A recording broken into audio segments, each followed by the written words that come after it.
आता राहिले आपल्याकडे मित्र 10 लाख विद्यार्थी। तर या 10 लाख विद्यार्थ्यांमधून 4 लाख विद्यार्थी जे आहेत हे फक्त एन्जॉयमेंटच्या नावाखाली फॉर्म भरतात की बाबा आपल्याला कुठेतरी बाहेर फिरायला भेटते किंवा काहीतरी एन्जॉय करायला भेटते। तर मित्र 10 लाख विद्यार्थीमधून जर 4 लाख विद्यार्थी गेले तर आता उरले 6 लाख। तर या मित्र 6 लाख विद्यार्थ्यांमधून 4 लाख विद्यार्थी जे आहेत हे पोलीस भरतीमध्ये उतरले तर असतात, पण यांच्या ग्राउंडमध्ये आणि अभ्यासामध्ये कंटिन्यू नसल्यामुळे हे ग्राउंडला कटून जातात आणि ग्राउंडमध्ये पात्र जरी झाले तर त्यांच्या अभ्यासामध्ये कंटिन्यू नसल्यामुळे हे पेपरला कटून जातात। तर आता राहिले मित्र 2 लाख विद्यार्थी। तर या 2 लाख विद्यार्थ्यांपैकी 50,000 विद्यार्थी जे आहेत हाईट मध्ये कटून जातात। आता राहिले आपल्याकडे खरे 1.5 लाख विद्यार्थी। हे 1.5 लाख विद्यार्थी जे आहेत यांचा अभ्यास बी चांगला आहे आणि ग्राउंड बी चांगला आहे, पण या 1.5 लाख विद्यार्थी जे आहेत याला जर आपल्या महाराष्ट्राच्या टोटल जागा जर 15,000 भागीला गेला तर उत्तर 10 येते। म्हणजे एका जागेसाठी तुम्हाला 9 जणांना मागे पाडावं लागते।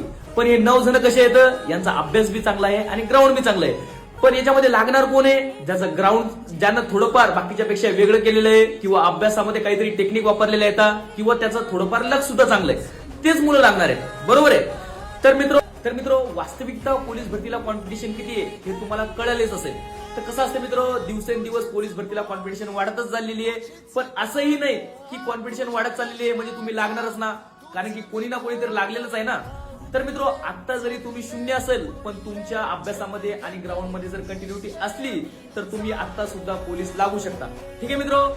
तर एक लक्षात ठेवा, आजपासून एकही दिवस वाया न घालता चांगला अभ्यास करा, चांगला ग्राउंड करा आणि अशीच नवनवीन माहिती आणि आपण जर तुम्हाला खरोखर जर मोटिवेट करत असेल तर आपल्या इन्स्टा आयडीला नक्की फॉलो करा। हॅपी की टू सक्सेस। जय हिंद।